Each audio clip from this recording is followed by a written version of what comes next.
manner because I felt like last time there was very little time for the questions, and I want to be able to, answer all the questions in the end, and also try to make these as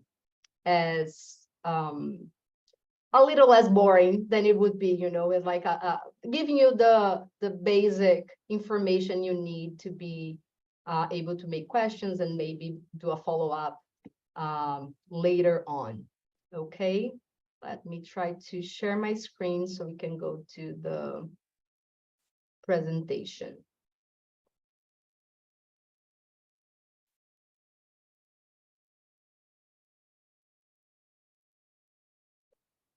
Okay, let's do this. What is an EB2 national interest waiver? So the EB2 national interest waiver differentiates itself from a regular EB2 because the regular EB2 requires a job offer and requires you going through a process called a labor certification. So the national interest waiver is actually a request to immigration to waive those requirements, the job offer and the labor certification process, right? So in a very simple way, putly very, very, very simply. So who is eligible for the EB2 national interest waiver? So you have two ways of qualifying here. Either you have an advanced degree or you qualify through exceptional ability. Advanced degree is very straightforward, right? You have to show that you have either a PhD, a master's, or a bachelor's plus 5 years of experience post-bachelor's in that field. That's it. So it's very straightforward and very different from the exceptional ability part of it. The exceptional ability, you actually have to show immigration that you have a degree of expertise that is substantially above the ordinarily encountered in the field. And immigration gives you 6 criteria to kind of make your case that you are, an individual of exceptional ability. Again, I'm not going to enter into details here, but we can definitely, go case by case and analyze exceptional ability. So going to the second part of the EB2 national interest waiver, the first part is eligibility, and the second part is actually the waiver. So to request that waiver, we need to go to a precedent decision called matter of denzer, where we need to prove 3 things. We need to prove that you have a project of substantial merit and national importance. We have to prove that you are well positioned to advance that proposed endeavor. And the third prong, show that it would be beneficial to the US to actually give you the waiver and to let you come here, develop your project without a job offer and without going through the labor certification process. Okay, so first prong, substantial merit and national importance.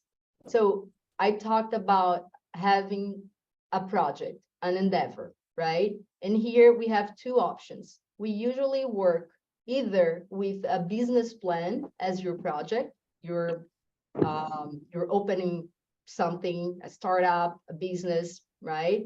Or you doing a research project. And what would define what path you're gonna take is your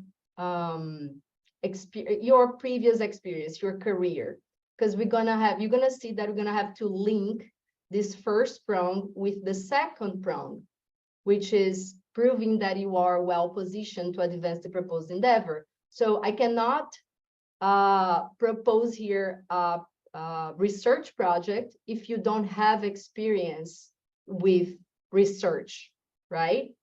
So And we can talk a little more about that later, but those are the two paths, right? What is important here is that you have to establish the national importance. The substantial merits is very easy to prove, but the national importance is a little more complicated, right? Immigration it's looking to see things like potential economic impact, the job creation, national implications, and of course, we work with the applicant to understand how we can develop that and present and argument that over their business plan or their research project, right? So that though I would say I'm not gonna waste a lot of time going into the details because it's a lot of legal arguments, but it's a lot easier to understand that when we get a specific case, right? And specific business plan and try to argument how that is, it's going to generate jobs and economic impact in the region and all that. The second prong is all about the applicant to show that he is indeed well positioned to advance the project that he's presenting to immigration, right? So here, USCIS will look for things like your education, skills, achievements, could be awards, if you have media, if you have publications, if you have any kind of like highlights in your career, right? That is also where we produce the letters of recommendation talking about your career, your record of success, your results, right? So basically, it's the time to show off to immigration what you did in your career. So immigration also consider factors like financial feasibility, right? Because being well positioned to advance a project right now, it's not only about your skills to conduct the project, but it's also about your ability to materialize the project, right? So financial feasibility would be, let's say, for regarding business plan, right? If you're presenting a business plan, if you're able to invest in that business plan. So that could be done directly. You show that you have that you can indeed directly invest in your business plan, or that you have third parties interested in investing in your business plan, right? Another important factor is progress towards a proposed endeavor. And those are things like getting in the business plan universe would be getting a letter of intention to hire your business when it will be operational.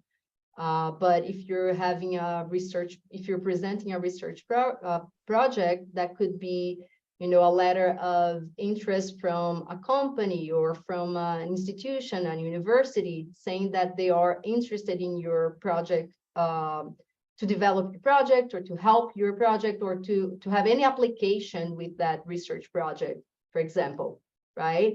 So it's a non-exhaustive list, and we work with the applicant to come up with ideas on how we can make the argument stronger, on how they are not only well positioned now to advance this proposed endeavor because they are well prepared, education-wise, career-wise, they have the experience, but also they are prepared to materialize, to execute the proposed endeavor because they have they're starting to kind of put this in motion, right? Maybe having interest of third parties, maybe having the investment already, set up. But again, we work with the applicant to try to understand how we can make that as strong as possible. So the first and the second prong are really related, because first, in the first prong, you are presenting a project. And of course, in the second, you need to show your experience and how you're going to put that, you're going to move forward with that in that same field, right? In that same area. So those are basically the most important points, because when you get to the third prong, this is basically legal arguments. We would use everything that was already produced for the first and second prong, and we would just work on legal arguments on the attorney support letter, right? To, basically convince USCIS that there is only positive effects from you coming to the US and developing your project, because you're not stealing anyone's job here. In fact, it's going to be beneficial for the economy, either through a business plan or a research project. We can always find the positive factors to convince immigration that, hey, this person's not stealing an American job. He's actually, maybe through a business plan, he's going to create other jobs, or through a research project, he's gonna, benefit a field of or advance a field of study. And so it's actually, the applicant doesn't need to worry about the third prong. It's basically legal arguments, right? So I know I was kind of quick in the presentation, but that was the idea here, because last time it took a long time, and then we had to rush to answer the questions, and I don't want that. I want time, to answer the questions from everybody that is, here taking the time to join us. So that's it. I hope it wasn't too fast and too rushed, and I hope you all got a good idea about this kind of application, right? It is becoming very popular, and of course, in response to the demand, the volume of applications USCIS is getting now, they are also getting a little harder on adjudication. So it is necessary to really work on the documentation and really take your time to really build a good case, because immigration is getting harder and harder on the adjudication, because the volume of applications is on the rise in the last 2 years. So that's it, guys. How can I help now with the questions? Thank you, Julia. Yeah, I think last session we definitely had a longer thing, and if someone did not attend the last session, I know that there are maybe some participants who have zero idea about NIW. It will be difficult to train them into the whole set right now.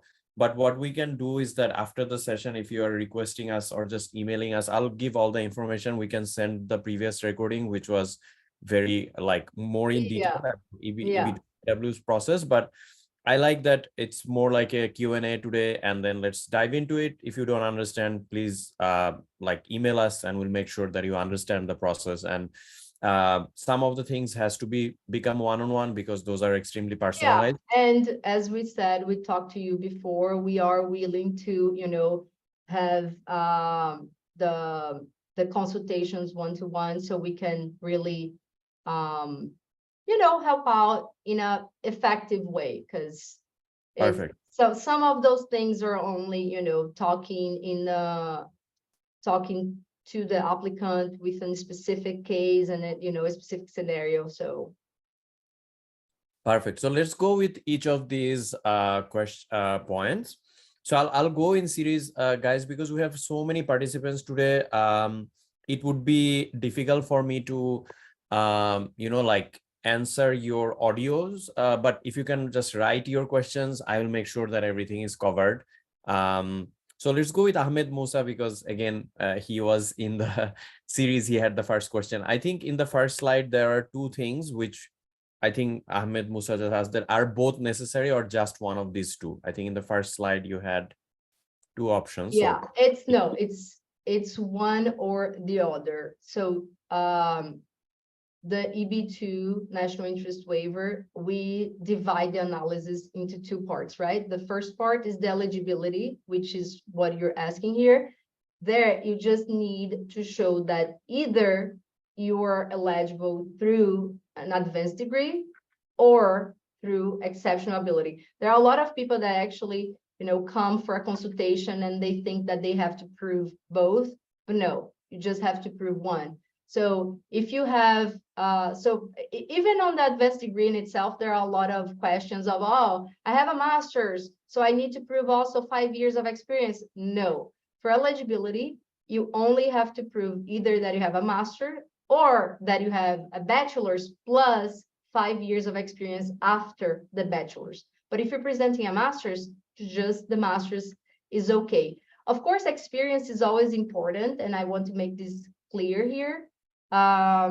Because someone that, let's say, has a master and 5 months of experience, it's going to be hard to make your case on the second part of analysis, on the prongs of denzer, right? Because the second prong takes into consideration your experience, your career. So although you would be eligible for the category for the EB2 as, holding an advanced degree, it would be hard to make your case requesting the waiver. Because to make this clear, once you're eligible for the EB2, showing that you have an advanced degree, now you're requesting a waiver, right, of the job offer and the labor certification, putting that simply. And that's when you have to convince immigration, and that's discretionary, right? The officer has all the power in his hand to deny or approve the case. So you're trying to convince the officer. And then in that part, experience is important. okay, great. Thank you. So I'll go to the next question, which is Hussein's question. So in F1 OPT, STEM pending, this will be the second STEM extension so far. So has a master's in business analytics, working for Colorado State DHS as data analyst for 1 year. This person's work directly impacts the juvenile justice detention system. Had trouble figuring out if they can apply towards this path. So have a BSc in computer science, 3 years of experience in software engineering. I know that I covered the advanced degree part, but the rest I require clarification for the specific case. I don't know if it makes sense. Yeah, I think so. So he has a master's, right? So that's solved the first part, eligibility. You have a master's, you're good. You're eligible for the EB2. So now the only issue remaining is the national interest waiver. To request that waiver, to make a case for that waiver, you would need first a project, and then when you get to the second prong, which I was just talking about, then the experience could be a problem, because I heard that he has only 3 years of experience, right? So with 3 years only, we would have to see, can I compensate the lack of experience with other things? Like, oh, I only have 3 years, but I won an award, I have many publications, I really stand out in my field, although I only have 3 years. Then we could, okay, I can build a case on that. But immigration tends to really look into years of experience. And if you have, I would say, less than 5 years, you have a really risky case if you don't have anything else to compensate the lack of experience.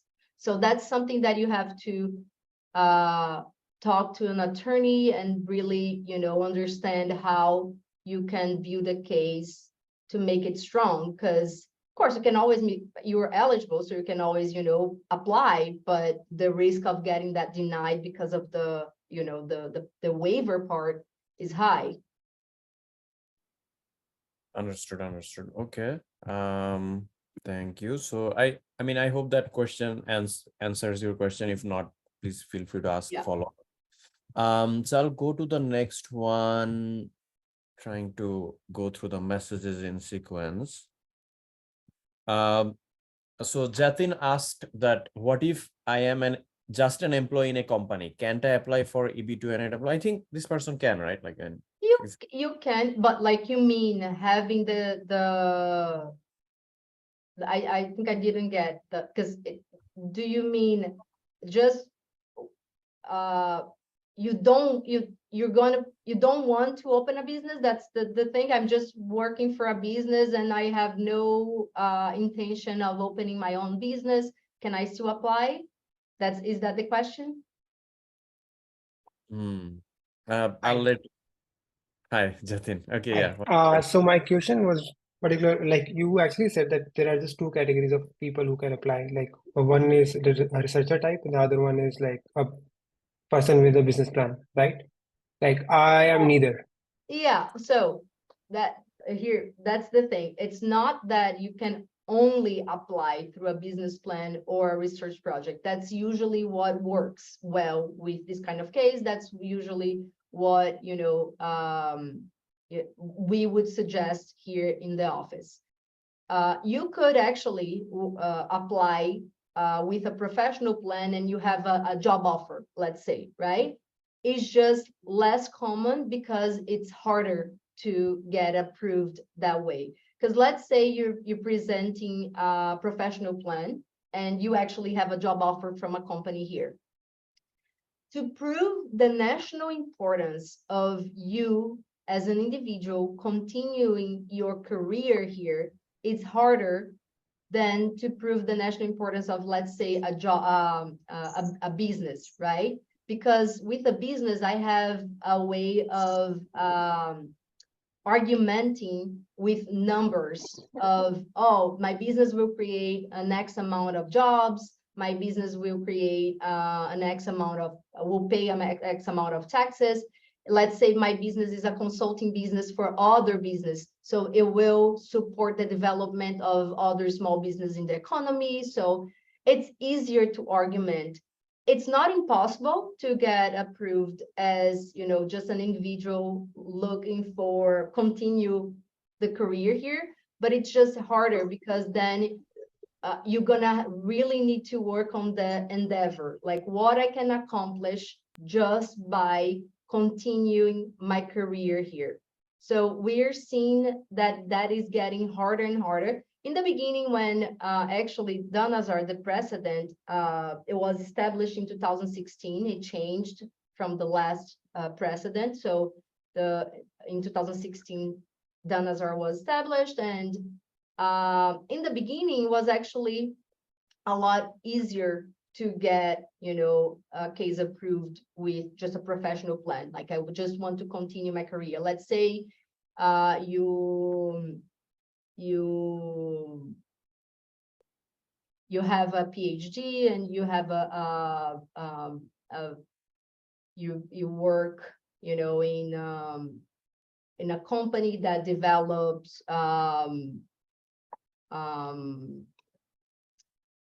jets, planes, whatever. Then you can, make an argument that, in that company, they provide services to the federal government, for example, and then my work there has national importance because this is related to national security, or, you can make an argument. It's just harder because with a business plan or research project, for example, you have easier ways to show data, you know what I mean? To show metrics, to, it's easier to build an argument, but it's not impossible. If you, just want to continue your career here, you could make an argument that continue your career here has, national importance in the terms, described by Danas or in the precedent. Awesome. Makes sense. Thank you. Yeah, thank you. For those who are asking by audio, no worries, we can allow that. But if you can kind of like ask the request in the question, that would be helpful for me to maintain the serial. And also those who raised your hands, if you can ask the question, then I can just maintain the serial. All right, I'll go to the next one, which is Meena. What is the strategy for NIW after the new president? Okay, I don't know this is a valid question or not, but yeah, sure. I mean, we don't know, right? Like, the last time, nothing really changed in the beginning. And actually, it was for the national interest waiver specifically, it was not that bad. So I don't know. That's something that we'll see when we get there, Yeah, I agree. It's too difficult to say these things. Yeah. I don't know if it is okay. I'll go with the thing because it was asked in serial. So this is Ahmed's question again. Does the individual need to show her novelty in this endeavor? Can it be something like joining a business startup to boost their metrics? Can they join a startup to boost their metrics? I guess that's the question. Oh yeah. So that has actually relation to the last question. Like, you're not opening a business, but you're joining a startup. One of the requirements on the suggested actually criteria on the second prong of Danazar, where you have to show that you are well positioned to advance the endeavor, is to show that you have a leading or the crucial part in that endeavor, in that project. So yeah, it could be that your endeavor, your project is within a startup that it's not your startup, right? But you're joining this startup and you have a leading role, or you have a crucial part because of your technical knowledge. And then we would develop that into like the goals and objectives of the startup itself, because your work, it would be like basically my role here is so important that I can say that my endeavor actually is, the goals and object and yeah, the goals of the startup, right? Understood. Okay, very good, very interesting. And a lot of things we can do here. Okay, so and then the next question is from Roshan, which is, I finished my master's from CSU and did research on my field. Am I eligible to apply for this? Again, of course you're eligible, because eligibility has to do with, either advanced degree or exceptional ability. But being eligible doesn't mean you're gonna have the case approved, because first you prove you're eligible and then you have to request the national interest waiver. So yeah, you're eligible. You just need to build a case around the waiver, around the 3 prongs of Danazar to get your case approved. Understood. Okay. And then Karishma asked that is there any format that we need to present to our proposed endeavor in? Like, is there any format? No, well, we have been seeing immigration through their request for evidence, that they do actually talk about business plans, because there's a lot of endeavors presented through, startups and business plan and all that, but there's nothing, mandatory. You have to present endeavor, the project, but there's no mandatory format you have to. It's just, I think it's easier, and they're accustomed to receive that in a business plan format, right? Understood. Or a research project again. Okay. And then another question is asked by MD Ashfaq, which is okay, so I'm gonna read it fast. So graduated from CMU, right now in F1 OPT, working on a startup by his own, does not have any publication or citation, have 8 years of job experience, also working in a cloud-based company. Can you suggest the next step for the EB2 NIW for this person? Again, he's eligible, he has a master's, and then when you go to the 3 prongs of denzer, he would only have to, what I got, it's like he's already in a startup, so that would be the endeavor. And we would just need to analyze the startup to kind of make the argument that the startup has, national importance. And when you go to the second prong and analyze, his career, then we would need more information. But I think 8 years is okay to work with as, total job work experience. And again, the experience in this context of the second prong could be even before you graduated, okay? So any experience in the field, any experience that is related to the field, even before graduation, because there are people, that, did maybe an associate and then worked in the field for 5 years and then did a bachelor's and then did a master's, and they think that they cannot use those years that they worked before graduating, in the bachelor's, for example, and they can. Like, any experience related to the field of endeavor is valid.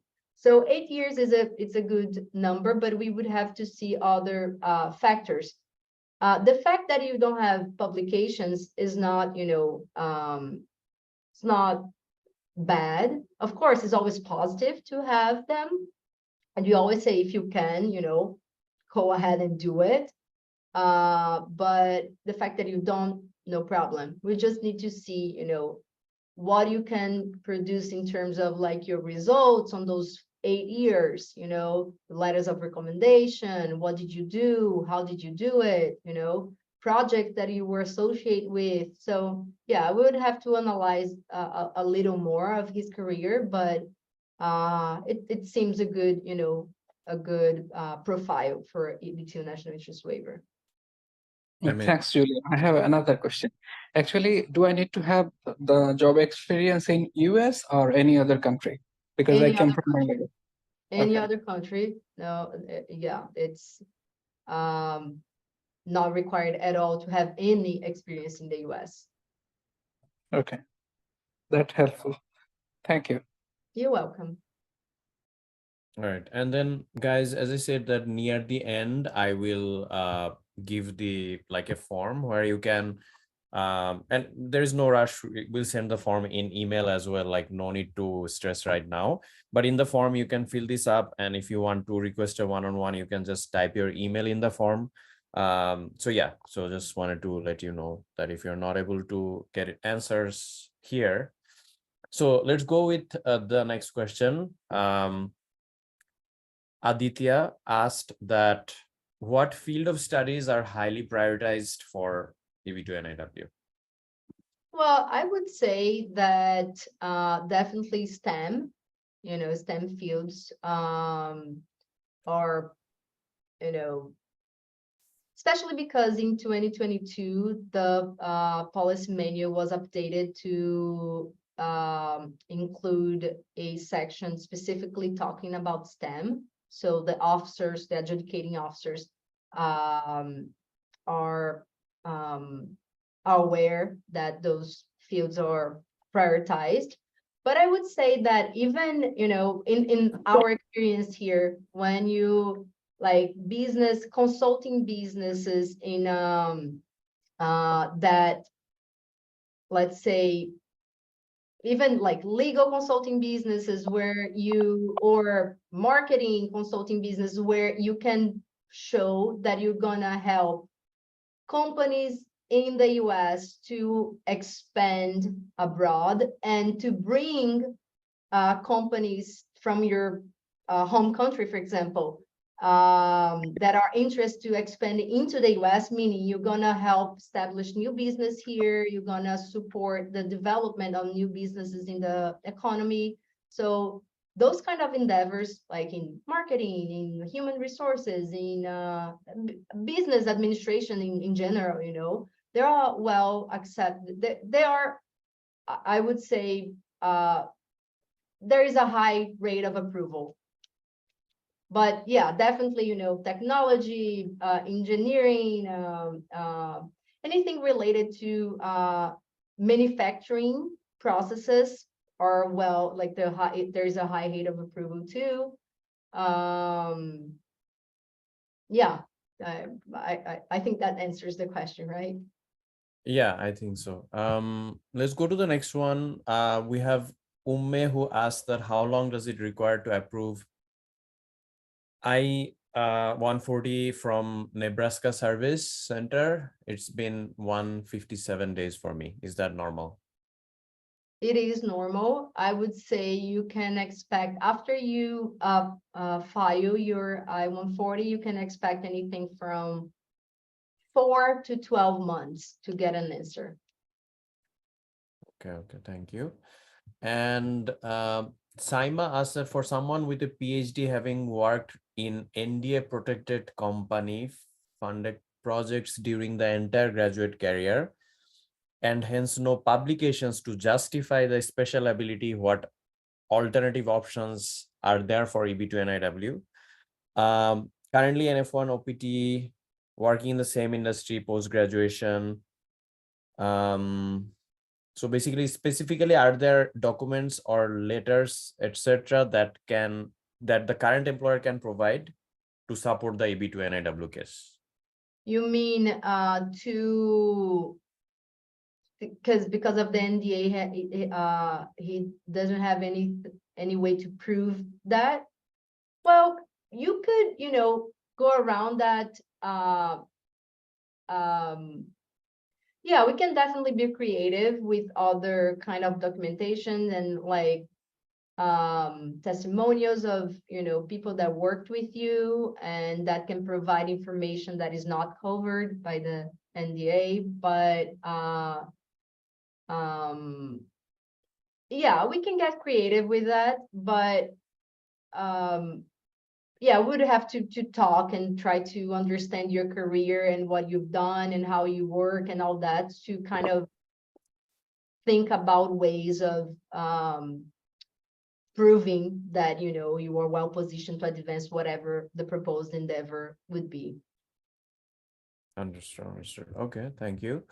Okay, I'm gonna do the next ones quickly. So we have, I think, similar questions, so I'm just going to lump it up a little bit.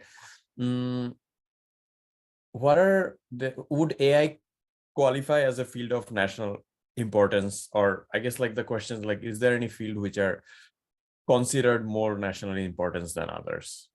So again, it's not so much about the field, and immigration makes it very clear when they're, you know, writing their decisions and writing the RFEs. It's not about the field, it's about the endeavor, it's about your specific project. Of course, you're gonna use information about the field to contextualize your project, right? But it's more about your project, how we can argument that your project has national importance, not the field, right?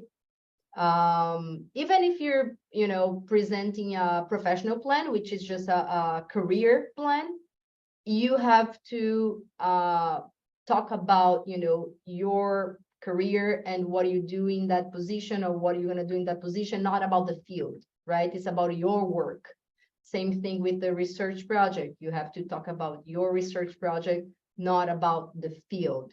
So, of course, as I said before, there are fields that we notice that it's easier to prove the national importance of the endeavors within those fields, like STEM fields, science, technology, engineers, mathematics, and all related. But it's about the project, not about the field so much.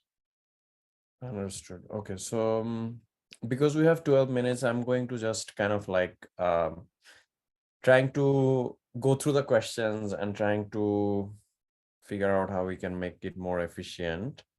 Julie, feel free to like see that if there are similar questions, because some of the questions might have been already responded, so you can just answer that it's like same.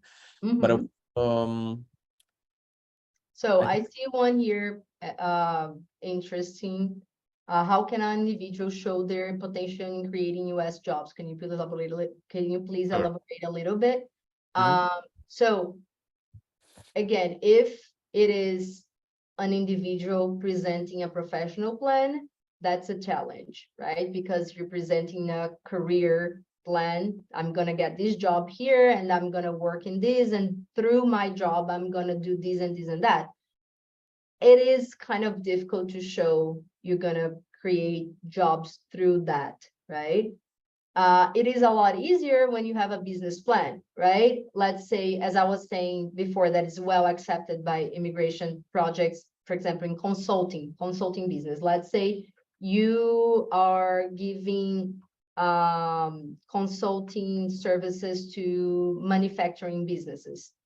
So you can show, the direct creation of jobs through your business plan. And there is a document called RIMS2 that is very easy to show the indirect creation of jobs. So you have a number there, and you can always argue that by offering services to manufacturing businesses, you're also helping those businesses to develop, and then that creates a ripple effect. And we do a whole argument on that, how also help the economy creating jobs and has a positive economic effect. So, and that that would apply for any consulting business, because you're helping other businesses. There will always be this ripple effect. So yeah, for a research project, you don't really need to be concerned about job creation, because that would be, I cannot think about an example of how you could show job creation through a research project, but that's not important because we focus in other things when we have a research project. So I think that answers that. Yeah. All right, let's go to the next one.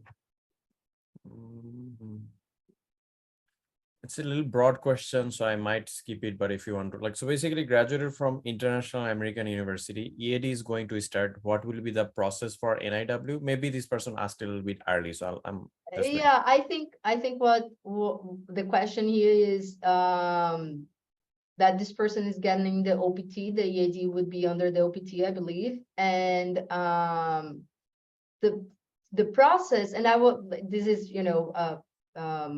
just, I'm guessing here, but the process would be, if you're starting your OPT, the sooner the better you start organizing yourself to apply for a EB2 national interest waiver, the better, because I don't know what kind of OPT is that, but if it's a regular one and you cannot extend, then you have a year there. And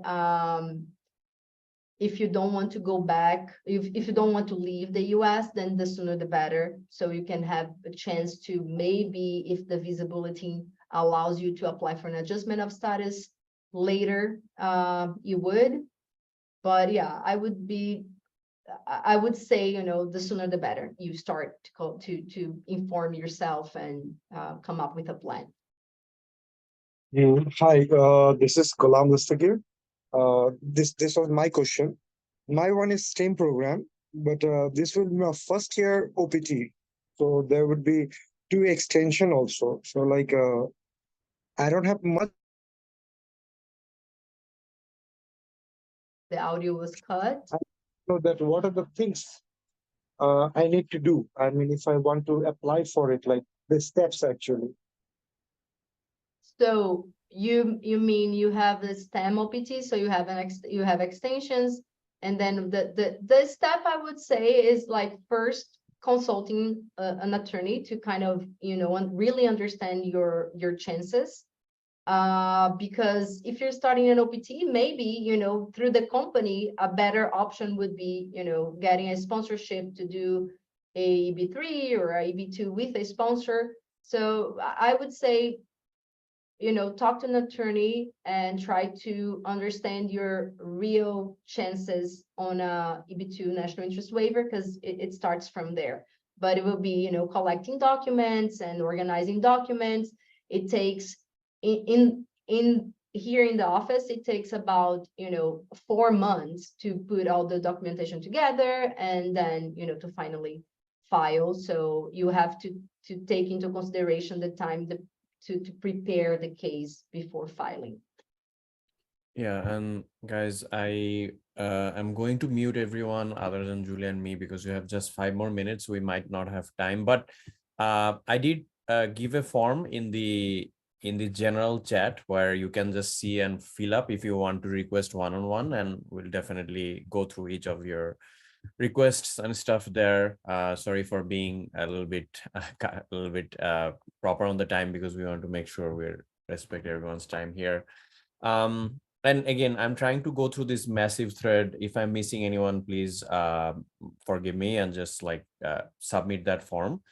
So Tamanna asked that I am on H1B working on higher education institute. If I wait to gain 5 years of experience, I will only have 1 year H1B left to apply for NIW. And I have 2 masters in the US. So is that period enough? That's the question. I mean, you could also, like, since you're willing to, okay, I'm gonna wait and I'm gonna try to get, you know, I'm gonna try to improve my chances of approval here. So I'm gonna try to work a few more years before I can apply for the NIW. So I would say that you can couple with the, you know, working through these years, you can couple that with maybe working on publications, maybe, you know, working on media, you know. There are other ways we can talk about that, you know, on a one-to-one, and kind of come up with ideas that you can do to add to your chances of success if you have that amount of time, you know. It seems hard, you know, publications, media, but it's really not, because we're not talking about, you're not presenting that, you know, publications and all that to someone that has more knowledge than you in your field. The officers know nothing about your field, right? So it's a matter of more, like, they're not concerned about the content of your publication. They're concerned a lot more. It's ridiculous. They're like, oh, the amount, you know, of the citations and publications. It's a quantities game, you know. So you definitely can end up with a really strong case if you're willing to, you know, to go through those years of experience before applying. Awesome. Julia, I know that we have 3 more minutes. I gave them the form. Like, guys, I gave the form. Feel free to fill it up if you want to request the one-on-ones, because I think it's difficult to answer everything here. Julie, how much time do you have? How much can we extend? What is the hard stop? Can you give us some idea? I have 10 more minutes, so we could pass the 5 for me. But Okay. 10 more minutes, I'll be happy to continue answering questions. Okay, sounds good. So some people ask that, does job experience outside of US, does it count? I can answer it. It does count, because you answered it before. Yeah, there are a lot of people there are a lot of people like, just think about it. There are a lot of people applying from outside the US, people that never even step foot here, right? So US experience is not a requirement. Yeah. Awesome. If you get denied once, can you reapply? You can definitely reapply. Doesn't preclude you from reapplying. I have clients that come from 3 denials, oh, I applied by myself, then I found a paralegal and applied, then I did it again myself, 3 denials, and then we go and reapply. So there is no limit to applications. Awesome. Jonathan asked, Jonathan, good seeing you. For the employee-sponsored green card, I learned your job will be advertised, and if no Americans applied for it, then labor certification will be approved. What happens if an American citizen applies for your position? Is there any way to go around this safely? So another, just briefly here, if you have an opportunity with a sponsor, get it, because with the sponsor, the case is not discretionary, right? The EB2 national interest waiver, the only downside of it is that it's discretionary. So we're basically you're in the hands of the officer that gets your case, right? So with the EB3 or EB2 with the sponsor, yeah, during the labor certification process, we have to do a recruitment, which entails advertising the position in the newspaper, basically. Could be there are other ways too. But if someone applies, the employer needs to contact them. And it's not the end of the world if someone applies, because sometimes, and it depends, of course, of the strategy that the lawyer did on your case. But let's say that the strategy was, I'm going to make this position very uninteresting unappealing to the job market. So the person applies, and then the employer has a conversation with them, and then they review the salary, for example, and the salary is really low. And this person just says like, okay, I'm not interested. And then the employer just needs to notify the Department of Labor that, yeah, there was one person that applied, or 5 people that applied, and they were just not interested because the salary was low. Or it could be the case that the employer contacts the person. It happens a lot.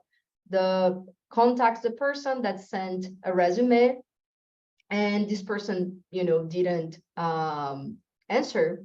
So the employer has no obligation to be, calling every day and trying to reach out this person. They can say, I tried to reach, they never, responded, and that's okay. There's also something that a lot of people don't know, but the person applied has the obligation, and also depends on the lawyer doing the case, but we make sure that it's required that the person applies through mail. So if they contact the employer through any other means, the employer does not need to consider that person as a candidate, right? So there are ways. It's not the end of the world if someone applies for the job. Awesome. Okay, so now that we are very close on time, I'm just going to prioritize few questions. Unfortunately, I have to be a little bit selective here, but guys, I already gave the link where you can submit on how you like the session, and also just like fill up your email if you want to get a one-on-one with Julie. We'll have to talk with Julia and then basically figure out the timing and stuff, and be a little bit patient with us, because I just gave the form link and I'm seeing already a lot of requests. So please give us a week at least until we get back to you on coordination of times. I think there are some general questions, Julia, I'll focus, which I have some. Okay, so one person asked that if I work at a non-profit at a senior role, board member, would it be easier for me to continue the NIW process without using the research paper or business plan path? Again, it depends on your, what would be like that. what would be the endeavor, the project, what are you going to accomplish in that position? You know, you can always make an argument. We just need to study that. Is that strong enough? Your experience backs that up, you know? So yeah, you can definitely make a case. We just would need to understand if that's strong enough, or if you would have a better chance of like maybe opening a business that would have the nonprofit support, you know, like US entity supporting your project is a very positive thing. So imagine you have a side, you know, business that is related to that nonprofit, and you have a letter from the nonprofit saying that, you know, the project has national importance because of this and that, and that we support it. We would work with this person. So yeah, it's a possibility. There are ways of going about that. Awesome. So I am going to choose the one last question. Okay. All right. This person re-asked the question, so I'll ask this as the last question. Guys, again, thank you so much. Actually, let me wrap up, and this will be the last question, but let me wrap up officially also. Attendees, thank you so much for being patient with us and asking all the questions. And if we could not answer you, as I said, please fill up the form. If you lost the form, it will be emailed to you. And then while filling up the form, try to be a little bit detailed on what is your request and everything, so that we can prioritize, because we will try to make Julia's time also more efficient when we focus on this one-on-one. Let's answer this last question, and then we can wrap it up for today. So the question is by Faya, could you please clarify who can write a letter of support for you? Should it be someone from your current company, or can it be an independent expert in the field? Additionally, could you please provide some insight into the typical timelines for case decisions? So that is the okay. Yeah, that's a really good question. So there are a lot of letters that we use to support a case like a national interest waiver case. For the second prong, we use recommendation letters, right? The recommendation letters can be from anyone. We usually get recommendation letters from people that like know your work, right?